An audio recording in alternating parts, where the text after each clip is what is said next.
Hey, what's happening everyone? I'm Sir James from Gamerfuzion.com, and today I'm here to provide you with my review for Risk on the Xbox One. The game is also available on the PlayStation 4. Now, this doesn't feature a story mode of any kind because this, after all, is based off the classical board game but brought to you in a virtual world where you can choose to play against AI or human players.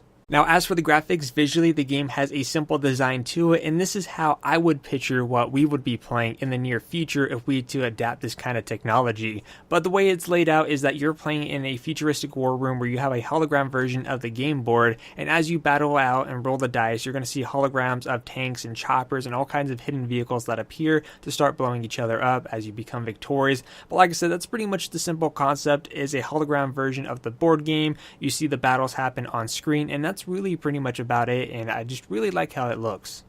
Now, going over the gameplay is very simple and easy to understand. If you're familiar with the concept of Risk, then there's nothing new here. If you're still new to Risk, then it's going to give you a simple tutorial of what you need to do. Then again, there's not much. All you need to do is learn how to place your troops, how to move troops, and of course how to claim territories and roll the dice.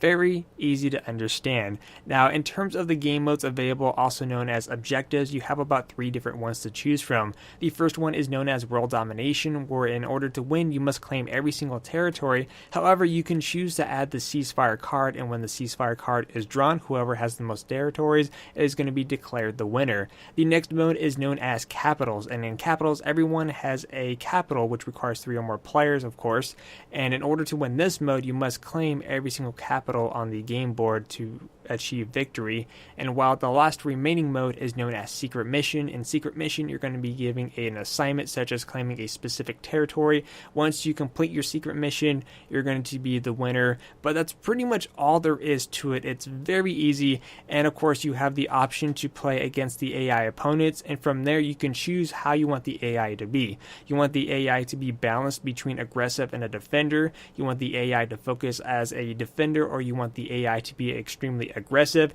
And if you want to change it a bit but you don't want to play, you could always make the AI battle each other and place bets and see who's going to win. And of course, if the AI opponent is not something that you prefer but you like to play against other players, you can choose to play on the same screen with your friends, or you could take your experience online and play against other people who are willing to play. But other than that, that's all it has to offer in terms of the gameplay experience. It's very simple and very easy to understand, and I kind of like the concept.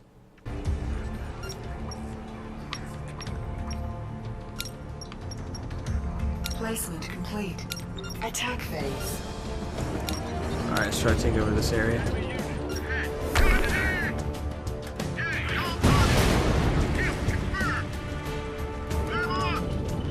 Our attack was a success. Alright, one more.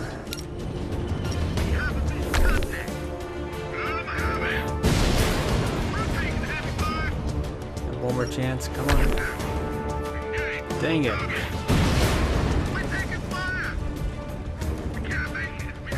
Our assault was repelled.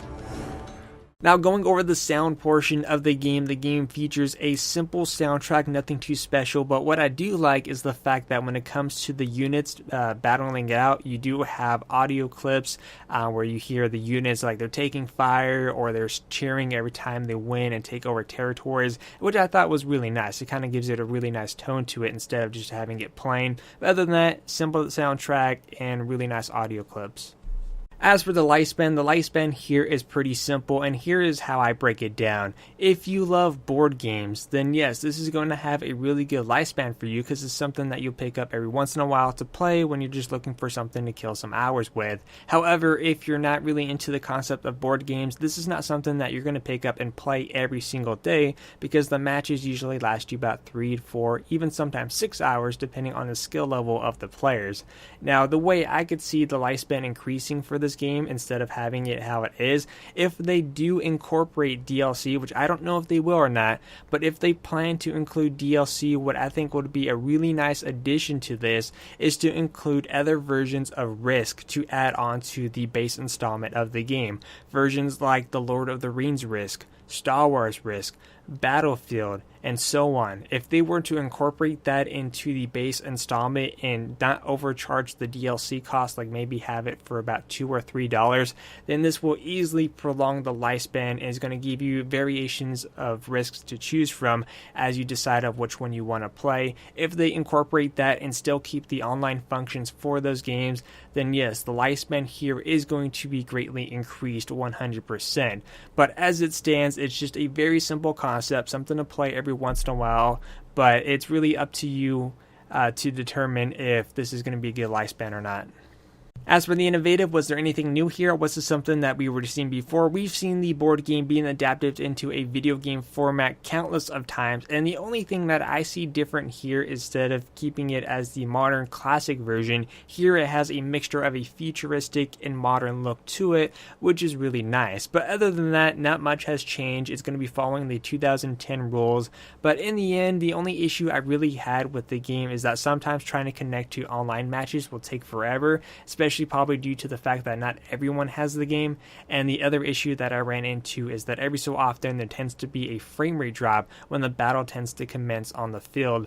But other than that, the game was really enjoyable, and this is something I would easily come back to time again. And if they do introduce DLC, introducing other versions of Risk will easily prolong the lifespan. But in the end, I'm going to give Risk the video game a 9 out of 10. If you guys want to check out some gameplay, you guys can check the link down below. But once again, I am Sir James from Gamerfuzion.com, where we empower your gaming.